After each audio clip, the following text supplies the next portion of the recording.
हाय, मैं हूं अपूर्व शेठ और मैं स्वागत करता हूं आपका the right choices with oracles of Dalal street के एक और नए एपिसोड में। पिछले एपिसोड में हम जिगर मिस्त्री जी के साथ बात कर रहे थे और हमने मार्केट्स में साइकिल्स कैसे काम करती है ये देखा। तो हमने मार्केट कैप पे देखा, सेक्टर्स में देखा और इनफैक्ट स्टॉक लेवल पे भी देखा कि कैसे हर एक लेवल पे साइकिल्स काम कर रही है। तो आज के इस एपिसोड में हम देखेंगे कि कैसे आप साइकिल्स को यूज करके अपना इन्वेस्टमेंट्स कर सकते हो और बहुत ही बेहतरीन रिटर्न्स कमा सकते हो। तो चलिए ये एपिसोड शुरू करते हैं।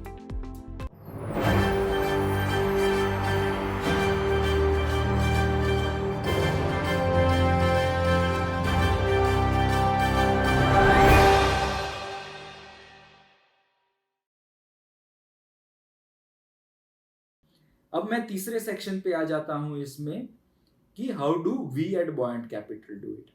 तो हम क्या करते हैं, हम हमारा थ्री ऑफ अस, विरल, Sachin and I, own and run buoyant capital. हम तीनों का 20 साल प्लस का एक्सपीरियंस है इन कवरिंग डिफरेंट सेक्टर्स। तो हम तीनों are covering different sector for 20 year plus, और वो that brings some level of gut feel call to how the sectors operate. पर ब्रॉडली हम क्या करते हैं, हम पूरे मार्केट को डिवाइड कर देते हैं दो बड़े हिस्सों में। एक है जो कोर टू योर इन्वेस्टमेंट है, जो कोर वर्टिकल हम बोलते हैं, और एक है सैटेलाइट जिसमें 3 सब वर्टिकल्स है। कोर वर्टिकल क्या है? कोर वर्टिकल में ये कंपनीज हैं जिसका कैश फ्लो बहुत प्रिडिक्टेबल है। आपकी इकोनॉमी बहुत अच्छा कर रही है तो आप में ये कंपनीज में ग्रोथ मामूली सा होगा, और इकोनॉमी बहुत खराब कर रही है तो cash flows fall will also be minuscule. तो ये है कि ये stable predictable cash flow business, ये बोरिंग कैश फ्लो बिजनेसेस हैं। This tend to be not so fast growing, तो ये ज्यादातर डिविडेंड आउट कर देते हैं अपने cash flows, and leadership positions में है ये सब कंपनीज। तो ये तो कोर हो गया, ये आपका इन्वेस्टमेंट हमेशा रखना है। एक हो गया सैटेलाइट वर्टिकल। अब सैटेलाइट वर्टिकल हम 3 हिस्से में बांट देते हैं। एक है सिक्लिकल सेक्टर्स। सिक्लिकल सेक्टर्स में क्या है, by definition they are mean reverting series, right. आप कोविड के 1 साल पहले तक मेटल कंपनीज देख लीजिए, टाटा स्टील देख लीजिए, 20 साल में आपको लगेगा कि टाटा स्टील ने इन्वेस्टर का पैसा बनाया ही नहीं है, बट वो 203 बार ही हुआ है और 803 बार ही हुआ है, राइट। तो आई एम नॉट सेइंग कि anybody is smart enough to buy at the absolute bottom and sell at the absolute top. पर अगर if this is not part, अगर आप बोले कि नहीं मैं सिक्लिकल क्योंकि पॉइंट टू पॉइंट उसका पैसा बना ही नहीं है, मैं देखूंगा ही नहीं इसको, तो इसमें you lose out a lot of opportunity. आप even if you are there for part of that rise, वो जब बॉटम से टॉप में 4-5x जाते हैं, अगर आपने कुछ भी उसमें इन्वेस्ट कर दिया तो आपका ability to enhance return is much higher.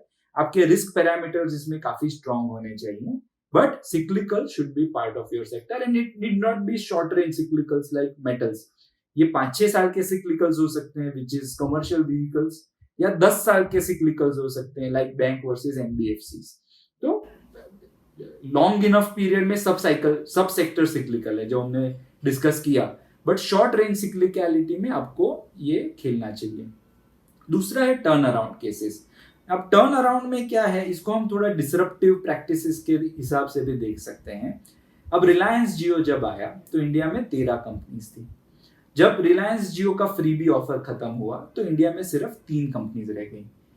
At the peak of that disruption and bottom of that cycle, आप भारती एयरटेल को देखते तो आपको लगता कि अरे इसके तो कस्टमर्स लूज हो रहे हैं, रेवेन्यू लूज हो रहा है, कैश फ्लोज नेगेटिव आ रहा है, ये इन्वेस्ट इसको करना पड़ रहा है 4G में। तो आपके ट्रेडिशनल पैरामीटर्स में Bharti Airtel would not have become a eligible investment. पर अगर आप इसको ऐसे देखते हैं कि भाई 3 ही कंपनी रह गए और 3 कंपनी में जो सर्वाइव कर गया वो इन्वेस्टेबल कंपनी है। तीसरा कंपनी आइडिया था, वोडाफोन आइडिया हो गया बाद में, तो उस पर आपको किंतु परंतु हो सकता था, but Bharti was definitely going to survive, and therefore it becomes a great investable opportunity. Not a great company at that point in time, but a great investment. वहां से 3 गुना बढ़ चुका है भारती एयरटेल। और लास्ट पार्ट है वैल्यू। तो वैल्यू क्या है हमारे लिए? वैल्यू ये हिस्सा है जो this are not companies who are leaders. ये low P high dividend investment नहीं है जैसे हम वैल्यू ट्रेडिशनली समझते हैं। ये वो इन्वेस्टमेंट्स हैं जहां पे they are not the leaders in their sectors, but leader is trading at obscene valuation, तो आपको अपॉर्चुनिटी मिल जाता है ये कंपनी को लेने का। Case in point being HDFC life versus Max financial. HDFC bank बेहतरीन रन बैंक है, इसलिए deserves a superior valuation. HDFC life insurance is a good company but it's not a great company when you compare it to their peers. तो therefore जो valuation differential तब, because HDFC bank इतना अच्छा brand है, वो valuation multiple gets transferred to HDFC life, but it's not a superior life insurance company. तो आपको मौका मिलता है यहाँ पे, you could invest into Max Financial and increase the money there.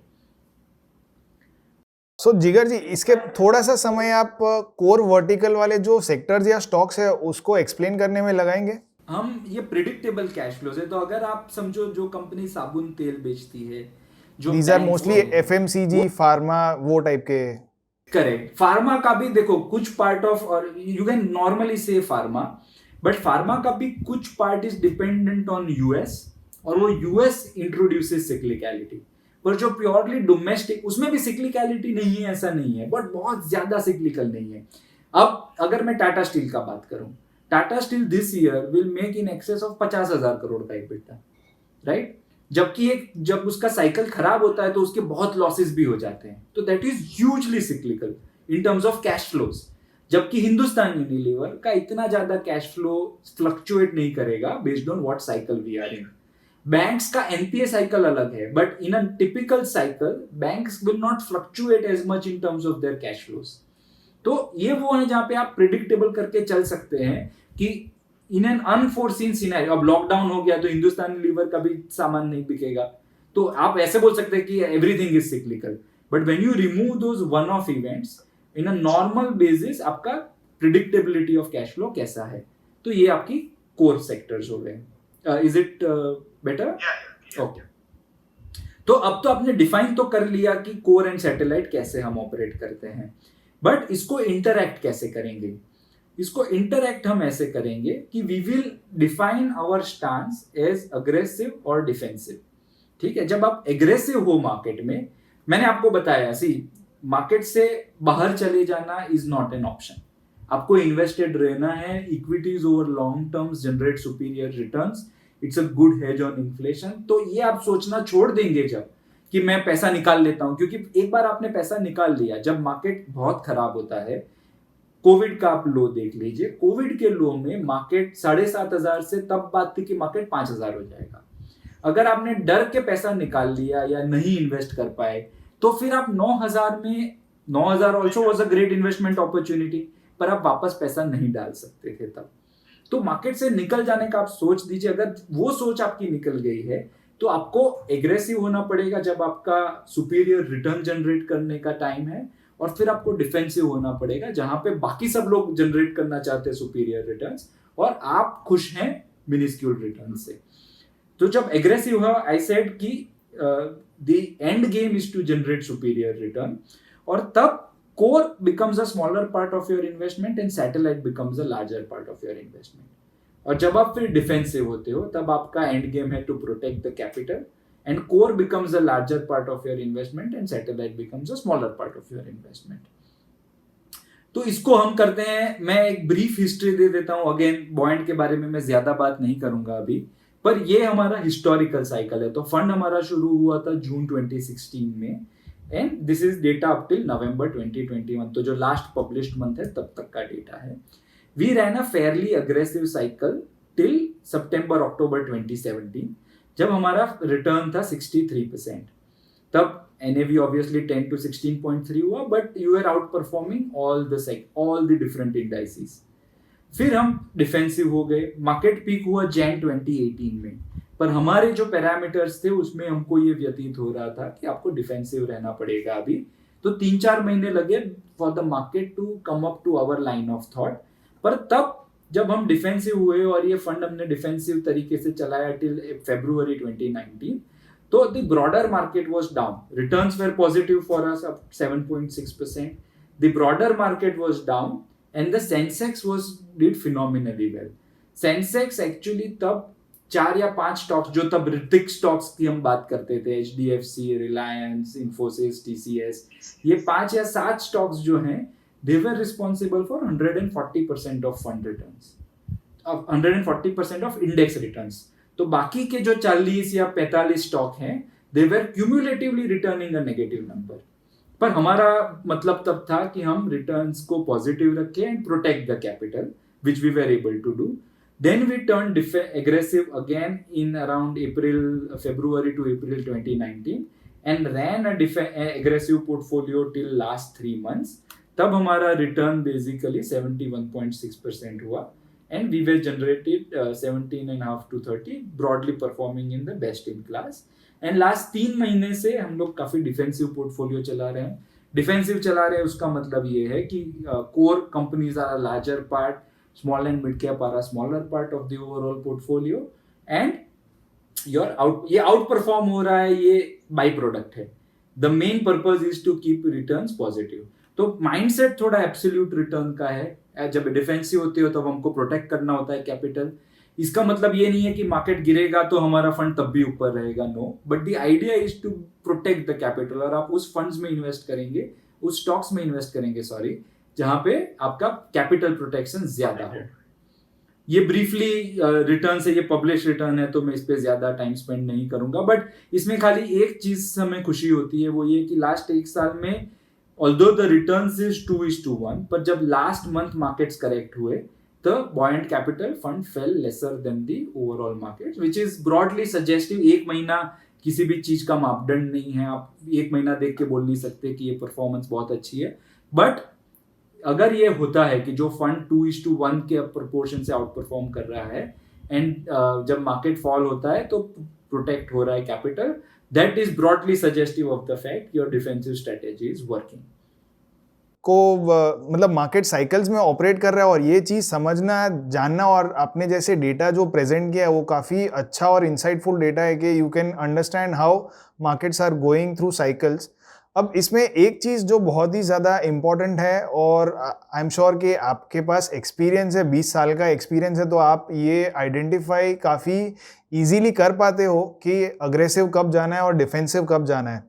तो जो हमारे व्यूअर्स है, कॉमन रिटेल इन्वेस्टर्स है, क्या आप उनके लिए भी कुछ सजेशंस दे सकते हो, कुछ टिप्स दे सकते हो कि जो वो खुद भी फॉलो करे और उनका खुद का जो पोर्टफोलियो स्टांस है वो कब अग्रेसिव रखना है और कब डिफेंसिव रखना है वो अपने आप से डिसाइड कर सके? तो please give us some pointers to decide how do we go aggressive और डिफेंसिव. श्योर अपूर्वा. तो मैं आपको बताता हूँ हम कैसे करते हैं, एंड देन उस पर बहुत सारे कॉमन फैक्टर्स हैं. तो एक तो ये है कि जब आप डिफेंसिव कब होगे. डिफेंसिव आप तब होगे जब आपका थॉट प्रोसेस ये होता है कि आपका एब्सोल्यूट अपसाइड नहीं है. आपके तब डिसीजंस कैसे हो जाएंगे मैं आपको बताता हूँ, एग्जांपल्स देता हूँ. टिपिकली आप सेक्टर का एनालिसिस तो कर रहे हो, तो आप बेसिक एक सेक्टर का कर रहे हो, आपको पता है कि मार्केट में क्या पी वगैरह से चल रहा है, क्या डिस्काउंटेड कैश फ्लो वैल्यूएशन से, ये आपका बेसिक अंडरस्टैंडिंग अगर है, and based on where the economy is growing आपको कुछ अंदाजा है कि सेक्टर्स कौन सा बेटर प्लेस्ड है. उसके संदर्भ में अगर आप 2-3 चीज का और ध्यान रखें तो आपको बहुत फायदा हो सकता है. अब टिपिकली जो पीक ऑफ द मार्केट्स होता है वो कैसे आता है? वो ऐसे आता है कि majority of the people start thinking the same on the same lines. Bottom भी ऐसे ही बनता है बट पीक जरूर वैसे बनता है. और टिपिकल 3 या 4 चीज होती है. एक तो ये होता है कि स्मॉल कैप का valuation is higher than mid cap का valuation and that is higher than large cap का वैल्यूएशन. तो ये एक इन्वर्टेड पिरामिड जैसे बन जाता है एंड उसके बेसिस पे आप समझ सकते हैं कि लोगों का अटेंशन लार्ज कैप कंपनीज है, उसका कवरेज ज्यादा है, उसको समझ बेस्ड ऑन एनालिस्ट जो फॉरेन इन्वेस्टर्स करते हैं, जो म्यूचुअल फंड पैसा लगाते हैं, उसका समझ ये सब कंपनीज में बहुत ज्यादा है. अगर एक कोई छोटा कंपनी है, छोटा companies can grow faster, so legitimate smaller companies do tend to trade at a higher valuation sometimes. पर ये ट्रेंड अगर आप सब सेक्टर में देखने लगो कि छोटे कंपनीज का वैल्यूएशन बढ़ गया है क्योंकि रूमर्स होती है, व्हाट्सएप यूनिवर्सिटीज चलती हैं, तो उसमें अगर ये आपको लगने लगे कि consistently across sector small cap is more expensive than large caps, तो आपको चौकन्ना होना है. सेकंड रेड फ्लैग है आपका कि मार्केट में ड्रामेटिक इंक्रीज हो जाता है। आप जिससे जो लोगों ने 10-10 20-20 साल इन्वेस्ट नहीं किया, उनको सडनली स्टॉक्स आपको सजेस्ट करना शुरू कर देंगे, एनालिसिस चले जाता है, everything starts building on hopes, traditional valuation matrix अलग हो जाता है। पहले आप पीई या कैश फ्लो की बात करते थे, अभी लोग बात करेंगे price to footfalls, price to eyeballs, price to total addressable market. तो valuation parameters start shifting, becoming less measurable. तो ये एक बहुत अच्छा पैरामीटर है।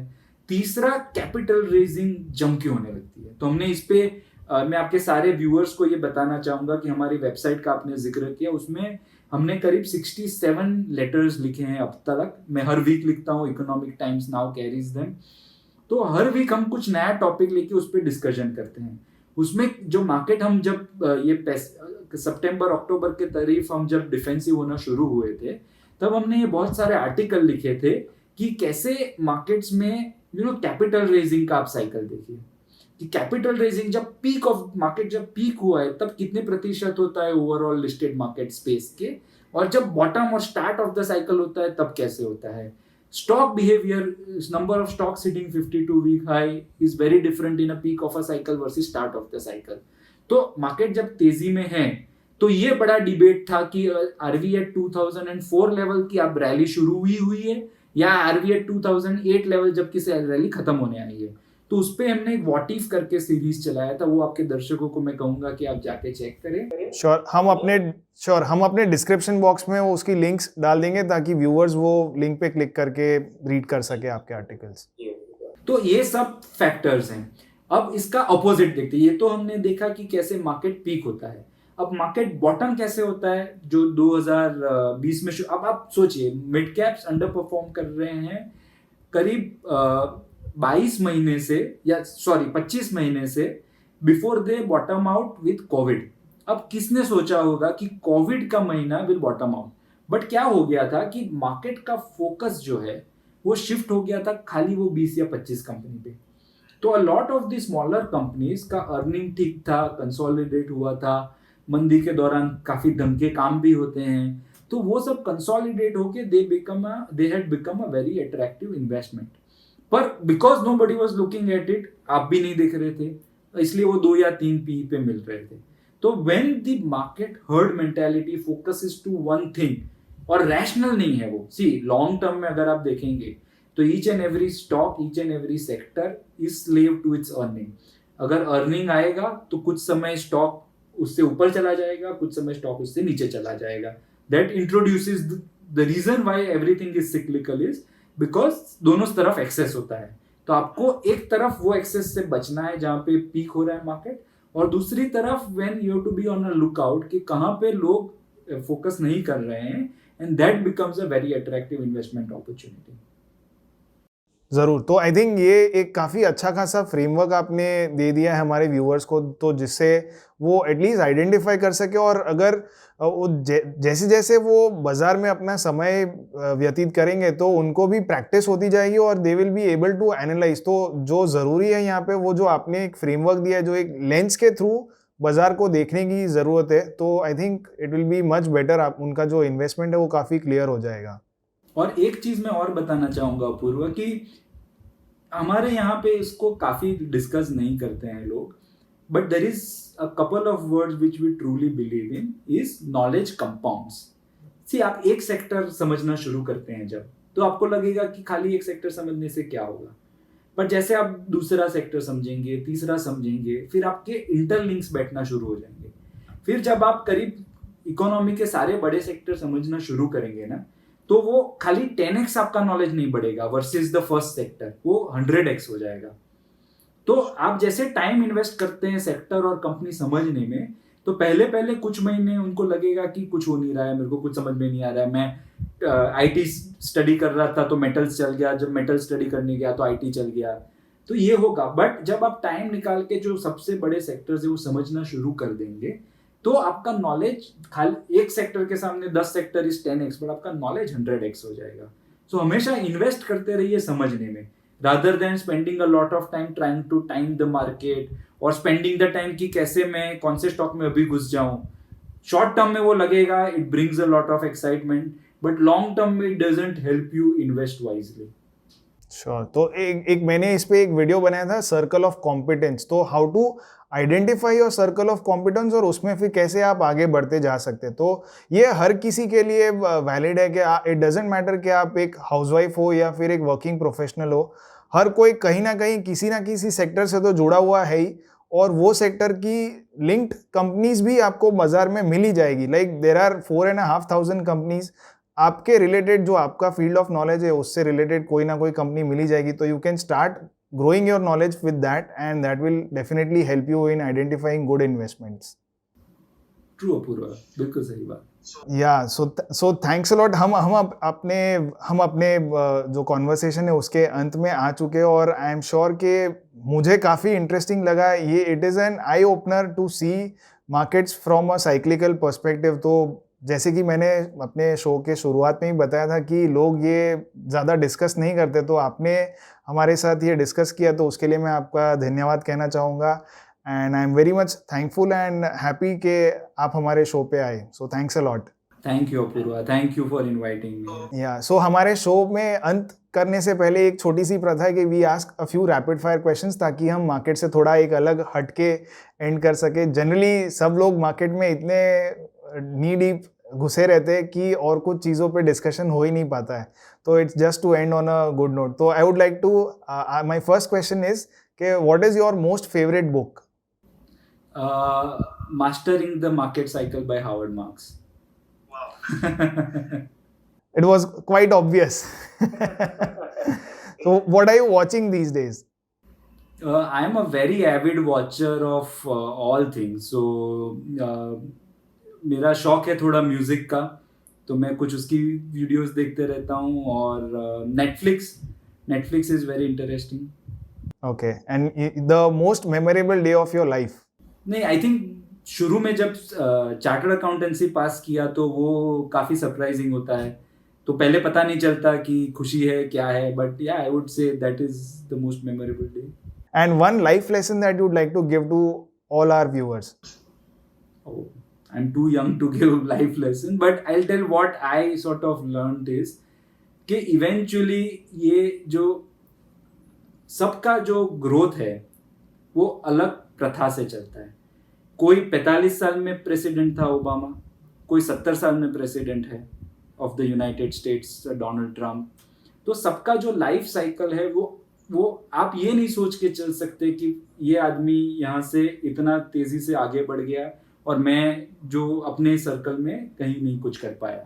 तो जो फियर ऑफ मिसिंग आउट है वो आदमी को कभी नहीं होना चाहिए, चाहे वो मार्केट में हो, चाहे आपके करियर्स में हो, चाहे आपके रिलेटिव फ्रेंड्स फैमिली में हो।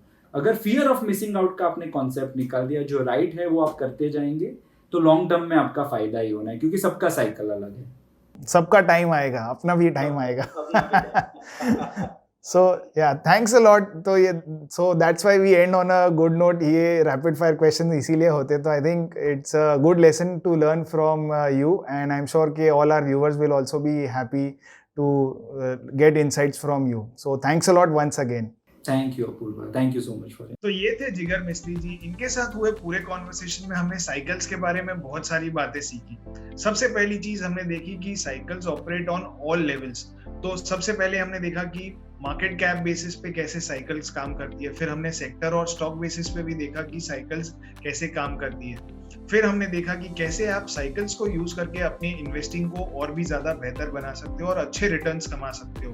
तो जिगर जी ने अपना थॉट प्रोसेस हमारे साथ शेयर किया, जिसमें कि वो अपने इन्वेस्टमेंट्स को कोर वर्टिकल और सैटेलाइट वर्टिकल में डिस्ट्रीब्यूट कर देते हैं। और इसके बाद इन्होंने हमारे साथ कुछ गाइडलाइंस भी शेयर की, जो कि आप भी यूज करके अपने इन्वेस्टमेंट्स को इन्हीं की तरह डिस्ट्रीब्यूट कर सकते हो और across market phases, across market cycles returns कमा सकते हो। तो आई एम श्योर कि ये एपिसोड आपको उतना ही पसंद आया होगा जितना मुझे ये रिकॉर्ड करने में आया है। तो अगर आपको ये वीडियोस पसंद आ रहे हैं तो हमारी चैनल को सब्सक्राइब कीजिए, ताकि आप ऐसे ही इंटरेस्टिंग वीडियोस आगे भी देख सकें। तो मिलते हैं अगले एपिसोड में, तब तक के लिए थैंक यू।